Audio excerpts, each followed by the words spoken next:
Here we go, our first bus ride experience for this trip in Bangkok. Alright, they accept card guys and cash. Tinatanong namin kung tama ba itong bus naming sasakyan. Ang ginagamit natin ay Google Maps. Nikab, Thailand!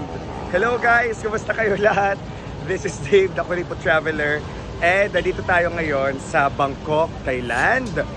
This is attending Indochina trip. Bus stop ba ini? Baka hindi ito bus stop. Ano ba ito sasakyan? Ano number? Any bus. Any bus? So nakikita nyo, kami po ay naghahabol ng mga bus. So this will be a vlog on riding the bus in Thailand. So samahan nyo ako, i-figure out namin yung riding a bus here. Tinatanong namin kung tama ba itong bus naming sasakyan. What Arun? What Arun? No.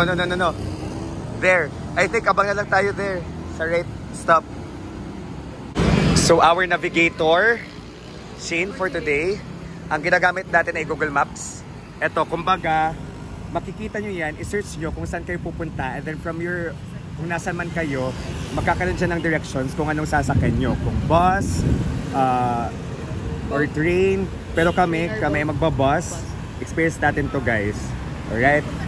So green train. Lalabas dyan kung anong number ng train kasi dito yung train nila by number. Okay? Kung kayo guys ay mag-travel in the Philippines or abroad just like in Thailand, you can book your hotel and activities via Klook and use my promo code DAVEDINOKLOOK para maka-discount kayo. Alright? Google Maps dun guys, makita nyo kung ilang minutes, ano yung pinakamalapit sa inyo, ano yung pinakamatagal kapag sasakyan natin, and then, or mas organized yung mga bus stops nila kesa sa atin. Wala nga masyadong organization sa atin, diba?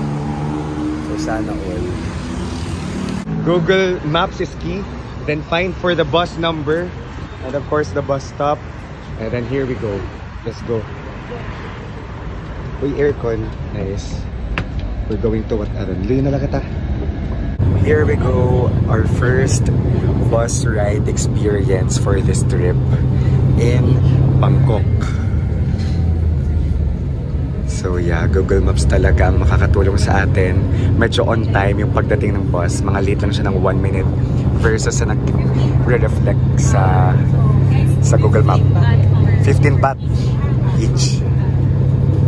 Alright, they accept card guys. And cash. They accept card. So nice. So yung bus dito sa Thailand, they accept card or depende siguro. Depende kung anong klase ng bus siguro masasakyan ninyo. Pero itong specific bus, they accept card. 25 pesos kung e-card. Grabe, I love. Very modern ang Thailand guys. Sa bus nila pwedeng card. Gamit kong card ay GoTime pala guys. So usually nagka-card na lang ako kapag acceptable yung card kesa sa cash. Mas okay I think yung exchange rate kapag gamit tayo ng card. And ang saya ng bus kasi aircon. So relaxing siya. Si Fee nga, medyo natutulog na siya ngayon. Pinapress yung button. Oo, to indicate that will stop. Sa bus stop, next bus stop.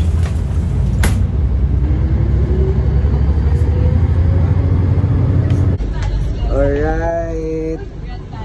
So I hope naka-help itong mini video. Oh my goodness, I miss this area. Yeah, Grand Palace na kadian dati and pinaka first.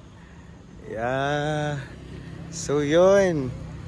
Nandito na tayo sa ating destinasyon. Ay hindi, kunting lakad. Papuntang Wat Arun. So na-experience nyo yung bus with me.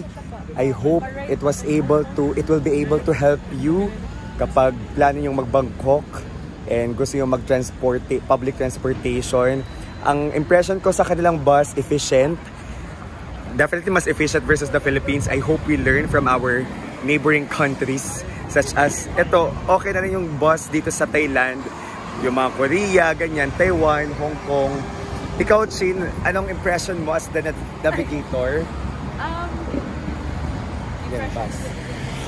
Oh, saka ng public transport. O, tumitigil talaga sila. The respect. The respect. Just like in Tumitigil Japan, sila. actually. May respect. Sa Basta, pedestrian. yung friend nyo, BFF nyo ay Google Maps, okay? So, bye guys! Thank you so much for watching. This side. This river. Exit 4. Thank you. Bait naman namang andito. Na mga police. Medyo cutie. Charing. Galing pa mag-English. So, ayan. Look at their underpass. Yung malapit sa Grand Palace. Napakaganda.